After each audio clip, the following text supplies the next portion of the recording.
Want more English videos like this? Subscribe to our channel. Welcome back to Weekly Words. My name is Alicia, and this week we're going to talk about commonly misspelled words. I'm excited about this because I like catching misspellings. Believe. To believe something just means to accept something as true or not true in the negative. Believe is commonly misspelled. Do they spell it believe? Well, believe is commonly misspelled. Don't do that. So if you're having trouble remembering the correct way to spell the word believe, consider that the word lie is in the middle of the word, which is kind of counterintuitive if you've been paying attention to the Weekly Word series. If you're trying to persuade a friend to do something, you might say, "Please believe me, this is going to be the best party ever. You have to come." Okay. The next is a lot. This is commonly misspelled because people like to put the and the lot together. It's actually two separate words, and lot.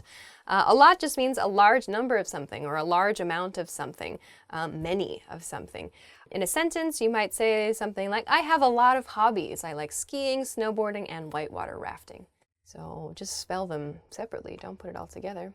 Oh, the next, there, and there. Students of English tend to be better about spelling these words than native speakers of English, and I find that very interesting. The first there, T-H-E-R-E, refers to a place, as in he lives over there. The book is over there, somewhere other than where you are right now.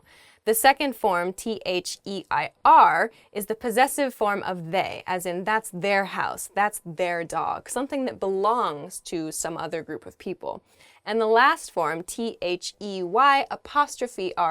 they are, refers to a quality about another group of people, as in they are the students, they are the teachers. It's the contracted form of they are.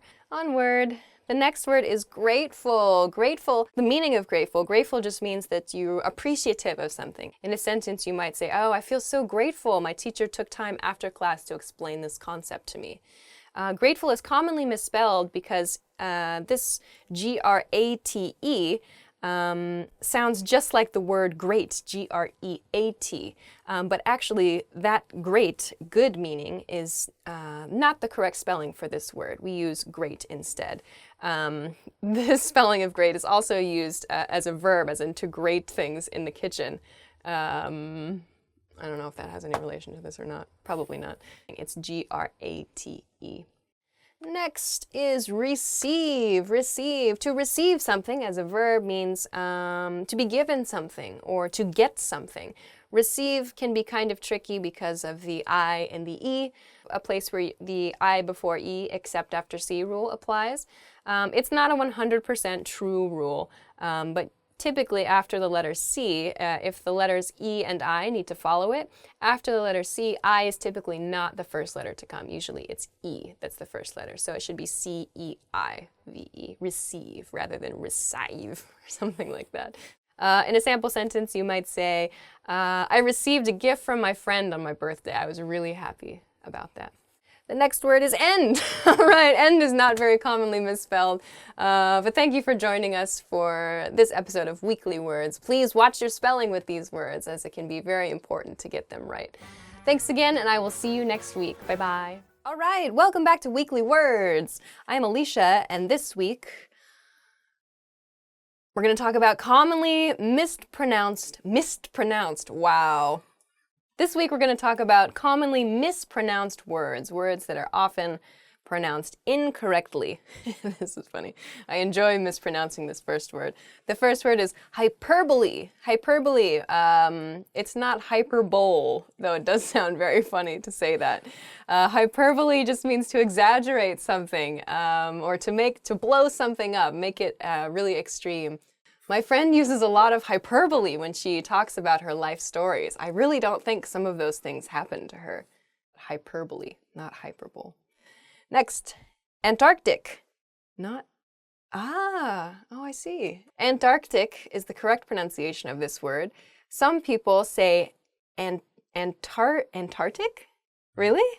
Oh, I guess when you're saying this word quickly, you might leave out that first C in the Antarctic. So don't say that. Don't do that. Say Antarctic. The very, very cold region. The Arctic is the north cold region on the planet Earth. The south is the Antarctic. There's sort of like almost a hiccup in the word there, Antarctic. Oh, in a sentence, I'm thinking about taking a cruise to the Antarctic. What do you think I need? A penguin suit. Etc. Not etc. Oh yeah, okay. I hear this ek thing a lot. Etc. is just used at the end of a list to imply that you mean other things. So the list is not exclusive to the things that you've listed. Other things can also be included in it. So in a sample sentence, types of fruits are apples, oranges, peaches, etc. There are others as well. So don't say etc. That's not correct. Etc. is good. The next word is jewelry. What? Not mayonnaise? The next word is jewelry. Jewelry. I think I'm probably guilty of this mispronunciation. I can't say that word. Mispronunciation. Where the word kind of gets a little bit smushed together and we say jewelry instead. We miss that second E sound in there. It should be jewelry. In a sample sentence, maybe you would say, I'm shopping for some jewelry for my mother for her birthday. Jewelry. We're too lazy. Prescription. Not prescription. Okay, a prescription is something that a doctor gives you. When you're sick and you require medicine, the doctor will write you a prescription. Some people might say prescription. Wow, okay. I didn't even notice, and I was doing it while I was telling you guys not to do it. That's embarrassing. Prescription. A doctor writes you a prescription, not a prescription. When you go to the doctor's office, the doctor might say, here is your prescription. End. All right. Well, we've learned that I apparently can't pronounce some words the way that they're meant to be pronounced. So please work on your pronunciation. I will work on my pronunciation too. Thank you for joining us on Weekly Words this week. I will see you next time. Bye-bye. Welcome back to Weekly Words. My name is Alicia, and this week we are going to look at commonly misinterpreted phrases. The first phrase is, I couldn't care less. People will often say, I could care less, but that doesn't really mean the same thing as I couldn't care less, short for I could not care less. It is not possible for me to care any less about this situation. So it's just emphasizing that whatever's going on, it doesn't bother you. In a sentence, my coworker's project wasn't successful and I couldn't care less. Oh, jerk. All right, next is nip it in the bud. Many people say nip it in the butt. It should be nip it in the bud. Bud in this case might refer to a flower before it blossoms, that small shape before the flower actually opens up. We call that a bud. So to nip something would mean to take something quickly, like biting, taking motion. To nip something in the bud would mean to stop something before it becomes something else. Stopping something negative from happening. Knitting a sweater, because I was knitting a sweater earlier. There's a section of the sweater where the thread, the yarn has started to unravel, and you think to yourself, oh my gosh, I need to nip this in the bud. Nip this in the bud. So you decide to fix it right away instead of letting the sweater just slowly unravel as you work on it. Next is one and the same, not one in the same. I'm probably guilty of this one, actually. One and the same just refers to something that maybe has two names, but both of those names refer to the same thing or the same person. My teacher and my father are one and the same person. Maybe, if your dad is your teacher in school, you could use this expression. On tenterhooks. On tenterhooks is the next expression. This isn't a phrase that I'm familiar with. I don't use this one, but it seems that some people use the phrase on tenterhooks. I'm not really sure what tenterhooks are. This expression is used when people are looking forward to learning the outcome of something, or kind of maybe there's anticipation, they're anticipating something. Maybe you would use this when you're watching a movie, perhaps, like I was on tenterhooks to learn about the end of the story. Something like that, maybe. Next, moot point. Not mute point, but moot point. Something that is irrelevant. Something that there's just no point in talking about it. It is moot. There's no meaning. A moot point. A moot point. That's funny. I don't know. Let's ask the internets. Hey Siri. Oh no. Okay. You're looking for a guy to fill a position and you find a guy and he's a great programmer and he's fantastic, but it's a moot point because he's a convict. Onward. Wow, that was a long one. End. That was the last one. Okay, that's the end of commonly misinterpreted phrases. Be careful when you use these phrases and make sure to get them right. Thank you very much for joining us this week. We'll see you again next time for more. Bye. You're excited about something? Anxious or like looking forward to something? The origins of this phrase are Want to speak real English from your first lesson? Sign up for your free lifetime account at EnglishClass101.com. Hi everybody, my name is Alicia and I'm joined again in the studio by Michael, hello. And today we're going to be talking about some misconceptions about America. So let's get right into it. Let's start with you, Michael. What is your first misconception that you've heard about America? I'm going to have to start with the arrogant American stereotype. So this I think maybe in the past had been a little bit more accurate, but ever since the internet and ever since like the 60s with the Vietnam War and the hippie movement and everything going on then, this has really died down a bit. You know, I'm proud to be an American, but I'm not one of the stereotypical Americans that we're number one, we're the best, blah, blah. This really has died down. Yeah, I hear this a lot though on the internet and whatnot. Yeah, I know what you mean, the whole, number one thing. At least for me, one of the things that I don't know, I feel like if you say that there's a greatest country in the world, I don't know, I think that's a silly thing to say, that you're the greatest country in the world. Not that I don't, support America or, appreciate all the things that America does, like for me and for people around the world. I feel like I'm treading in dangerous waters right here, right now. But I don't know, there are plenty of good things about other countries too. I'm going to stop here before I get on my soapbox. Anyway, I'm going to go to my first one. My first one is maybe this is one that you've got as well. Hamburgers are the only American food. This is a misconception that I have heard a lot. Hamburgers and variations of hamburgers, cheeseburgers, bacon cheeseburgers, avocado burgers, veggie burgers, whatever. Anything burger is not the only American food. There are plenty of other American foods. Like, even if you just stick around in like the fast food ballpark for a while, there are like hot dogs, there are like Philly cheesesteaks, which are delicious. If you go to the South, there's all kinds of interesting like Louisianan food that you can try down there. You can eat crocodile, you can eat frog legs, which I mean probably is borrowed to some extent from French cuisine. There's lots of fresh fish like salmon from Washington, Oregon, where I'm from. We talked a lot about Tex-Mex and like California burrito culture. There's so much good stuff to try in America, and it's not just burgers. Like American food is more than just burgers. That drives me crazy when people say, "Oh, you're Americans, you must love hamburgers, right?" Well, they're great, but there's so much other good stuff to try. Yes. Likewise, just with the hamburger thing, when you think hamburgers, you think fast food, right? And so that's the other stereotype, that even if you want a good, authentic American hamburger, don't go to one of the fast food restaurants. And that's what they think, oh, you're American, you can't appreciate the real good, high quality cheese and blah, blah, blah. If you have a really good, authentic American hamburger, you'll be really happy. Yeah. Yeah, you'll be really happy. It's really good. Did I miss any like key American foods? I feel like I hit kind of like the big ones as far as like, region-centric foods that are big. That was the first thing I thought of, and you got to it, is Louisiana, as far as like something that people don't usually think about when they think about American food, and that's amazing food.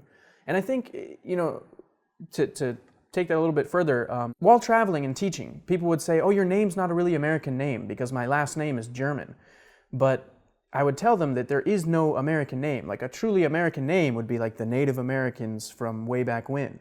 And one of the beauties of America is that it's the melting pot, as you always hear, and that it's a lot of different cultures. So as you were saying about Louisiana food, it's probably borrowed from French, and American food isn't just hamburgers. There's a whole wide array, and as we talked about before, the Mexican food, so absolutely, there's a big variety, and it's not just one thing. Yeah, explore American cuisine. There's a lot of it to explore, I think.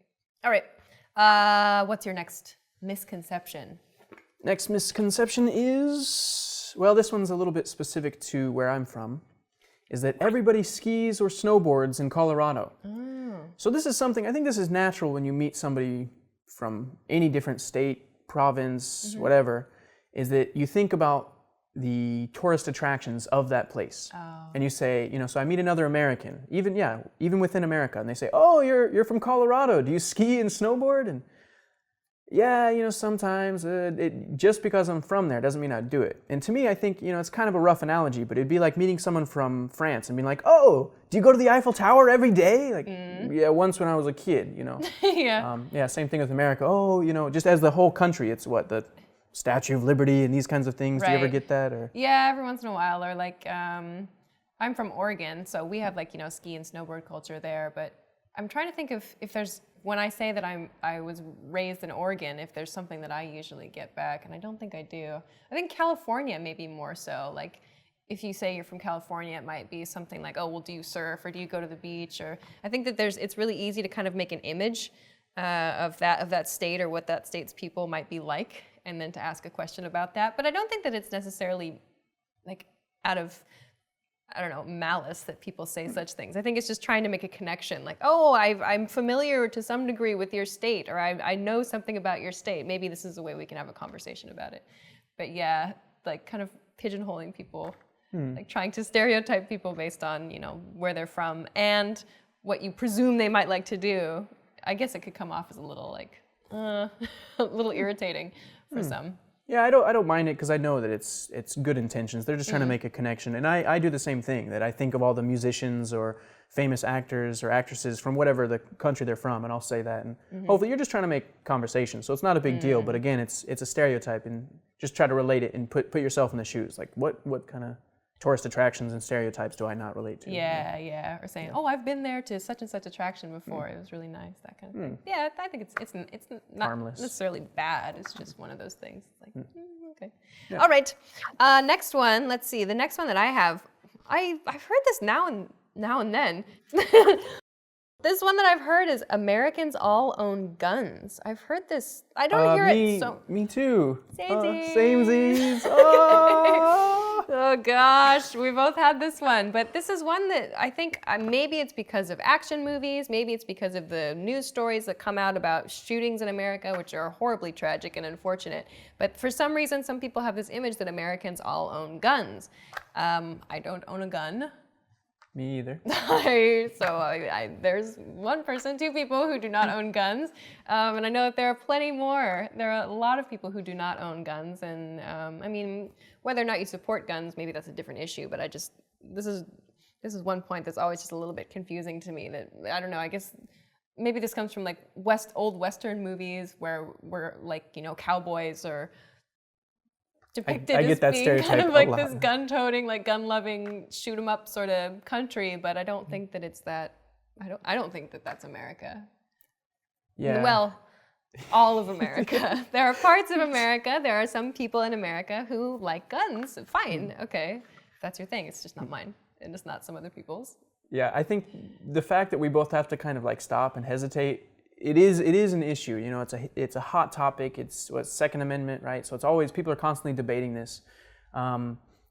But I tell people I can't think of 5 people, like in all of my friends and family, 5 people. I can't think of 5 who own a gun.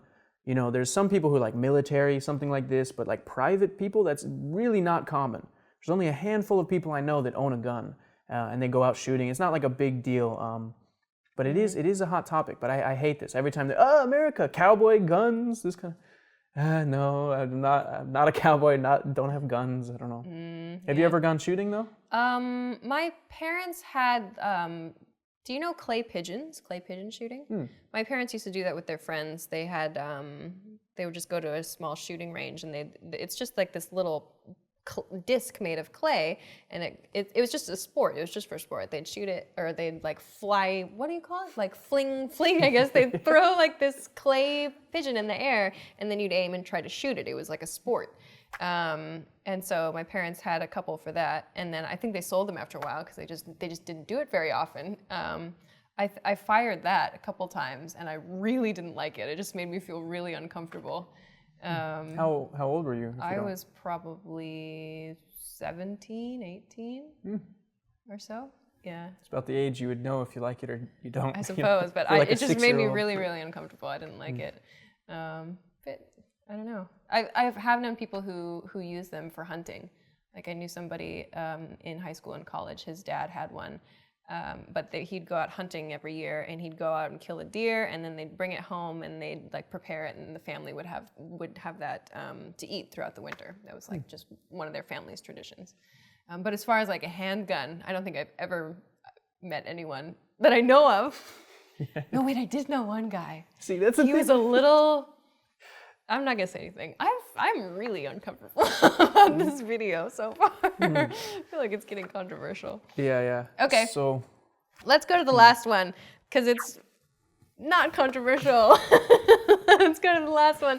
My last one is, it'll be quick and easy to see the whole country. No, America is huge, especially, well, compared to a lot of other countries around the world. America is very, very large. I've heard of people saying, you know, like they're gonna go to visit New York, and then they say, okay, and then we're gonna rent a car and we're gonna drive to California. And the Americans in the room will go, you know how long that's going to take you, right? You have some concept of how far that is. They're like, oh, you know, a few hours or, you know, a couple days. Like, no, it's far. It's like 5,000 miles across the country, so you should plan some time. I heard about a guy recently who took like a month to bicycle from New York to California. It's crazy. A little bit. He had some people give him car rides along the way. But have you ever run into somebody who like has no concept of how large the country is? All the time. Really? Usually, I mean, again, like we're talking about, you want to make a connection. So usually they just name, everyone knows New York, Texas, California. That's pretty much it when you think America. And so even Americans I know, you really don't put it on scale of how big it is unless you look at a picture and you place like Europe on top and you go, wow, this is pretty huge. Generally, though, I haven't met anybody who's like planning a trip and going. I think when you plan a trip, they make a little more preparations, but yeah, same thing. They really have no idea, no like frame of reference, I guess, because it's kind of its own thing. And then if you even want to include like Alaska and Hawaii, which are just way out there. Yeah. Yeah, good luck with that. Your week-long trip. Yeah, it's quite large. All right, so those are some common misconceptions about America. Anything else you want to add to this, or anything else you would like to clear up? Don't you dare say anything about America, because it's not true. Oh my gosh, just happened. Those are some misconceptions about America. So maybe we've cleared up a few things about America, or maybe we've only intensified a few of your misconceptions about America. Who knows? But thanks very much for joining us this time, and we will see you again when we have another fun topic to discuss. Bye. Hi everybody, my name is Alicia, and today I'm joined again in the studio by Michael, hello. And today we're going to be talking about bad habits in English. So these are some things that we've heard before, or mistakes that native speakers and non-native speakers of English make and that drive us crazy. So let us begin. You start. What's your first thing? This doesn't bug me too much until someone points it out about me, and then it drives me nuts. Yeah. Okay, once you tell someone that they say or like too much, then every time they say it, they notice it, and it's really hard to get a thought out because these are filler words that you almost always use, or I always use, maybe Americans always use, but it's really tough not to use the word like or I think, when you're just speaking casually. Right. Yeah. Right. Well, yeah, I mean, like... Right? Now? See? Why Exactly. did you have to make that the first word? Why did you have to make that the first one? Actually, we talked about that. We have a video, I think, from probably like a year ago, one of the English Weekly Words videos, where the word like was one of the words that Americans overuse. I don't know where that information came from, but that was, see, oh my God, now I'm suddenly aware of it. Right. Why, oh God, this whole thing, I'm going to be thinking about how often I say like and Okay, let's see, I'm going to go to one that I think all of us talked about and all of us were aware of before we even turned the camera on, but this is a written problem that drives me nuts, and there are so many variations on this with other words, but this is the big one. Your, Y-O-U-R, this is a do not equal sign, Y-O-U apostrophe R-E. So this one, your, Y-O-U-R, is a possessive word. This is your shirt, your bag, your whatever. Y-O-U apostrophe R-E is a contracted form of you-are. Interestingly enough, though, I will say that I rarely see non-native speakers of English make this mistake. Most of the time, it's native speakers who make this mistake. Come on, guys. Really? It just drives me nuts. Yeah, that one really drives me nuts. That one bugs me too, because it's really simple. I mean, there's another one that still kind of bugs me, but I'm more forgiving, is its and its, because they're both I-T-S, and one of them has an apostrophe, and in both cases, it seems reasonable, because you can use an apostrophe for possessive or for a contraction. So both seem reasonable. And you just have to do, like, a mnemonic device, figure it out. There's rules. I'm sure there's a English language, English Class 101 episode on it, No But apostrophe is the one that's the possessive. The apostrophe S is the one that's short for it has or it is. right. But it makes sense. It's kind of tough for some people to remember. You or your and your, that really upsets me. Yeah. Just because it's so easy. Come It's on. simple. That and there, we talked about this earlier before this. The there, and there. The possessive THEIR for that's their house, that's their dog, THERE, it's over there. And THEY apostrophe RE, they are. There are 3 different theirs. Sound the same, but they have different meanings and they should be spelled differently too. So come on, native speakers, get it together. Okay. All right, next one for you. What's your next one? Along the same lines of being just like correct, could of. So I think the problem with a lot of these words is, so it's supposed to be could have. But when you're speaking the language, any language, you make it quicker and quicker and you kind of slur the words together. So like, for example, grandma or grandma. Like native speakers, you don't really say the D, you just say like grandma. And so as a kid, I thought that's how you spelled it. And I remember spelling GRAMMA. Someone told me, no, that's not it. So could have, it makes sense why people would say could have, but it's not proper and you shouldn't get in the habit of doing it. I think most of these things you can be forgiving when they're kids, but it's best to nip it in the bud because, it just becomes a bad habit. Yeah, and I mean, with could have, there is a correct contracted spelled version. It's just could have apostrophe VE.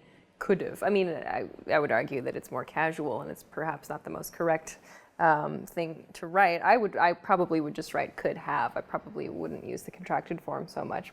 Use of contractions will make you sound more casual. If you want to write a formal letter, I feel you should not use contractions. If you're writing an academic paper as well, don't use contractions.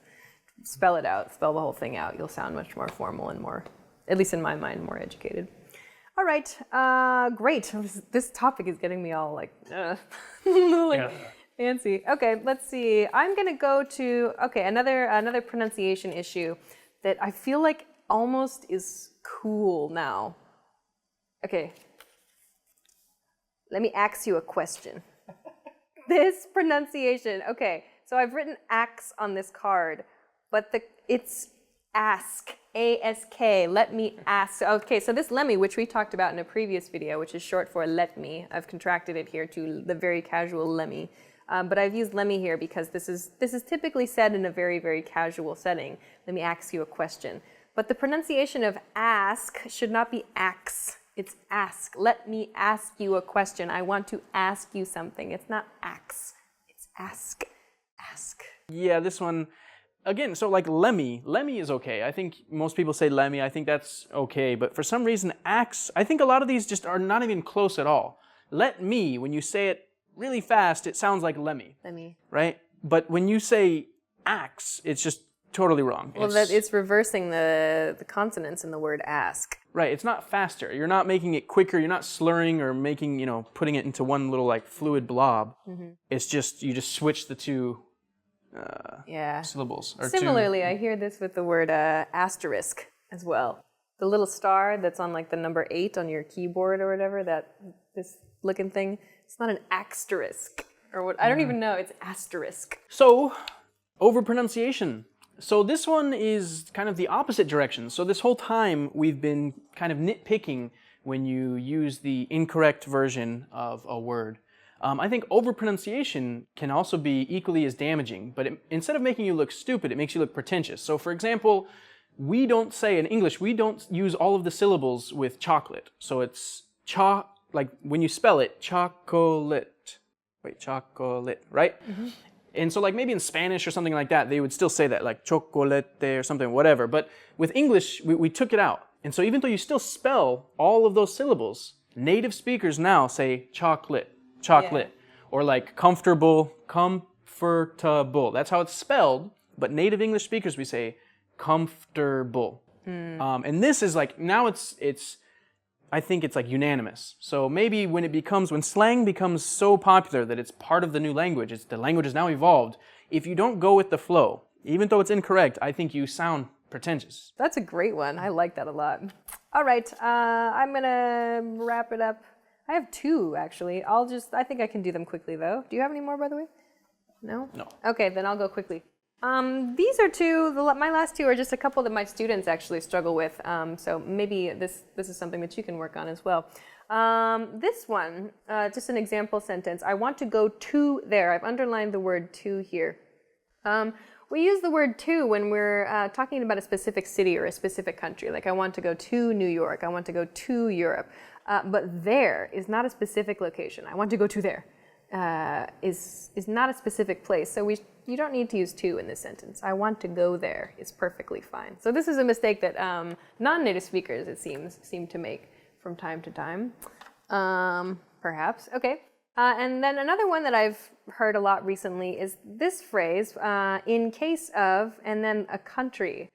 So for example, in case of China, in case of Egypt or whatever, where someone is trying to explain like the political situation or a policy in that country, in case of. But actually, you don't need to use case of, just in China, in Europe, in Japan, whatever. You don't need to use case of. This pattern, in case of, is used for like an emergency situation or used to talk about alternate plans, often to do with weather. So for example, in case of rain, the event will be canceled. Or in case of tornado, please go to your nearest evacuation center. I don't know, something like that. So it's used for like an emergency situation. It's not used to talk about policies in a country. It's just use in plus the place. It's much better, much more natural. So those are a few things that I've noticed that non-native speakers struggle with sometimes. So perhaps they'll be helpful for you as well. So thanks very much for watching. If you have a bad habit that you've noticed when you're speaking English, or if you've noticed a bad habit in somebody else in their English speaking or their writing or whatever, please leave it in a comment and let's compare. It might be interesting to see if there are any other things that people tend to struggle with. Thanks very much for watching this episode, and we will see you again soon. Bye!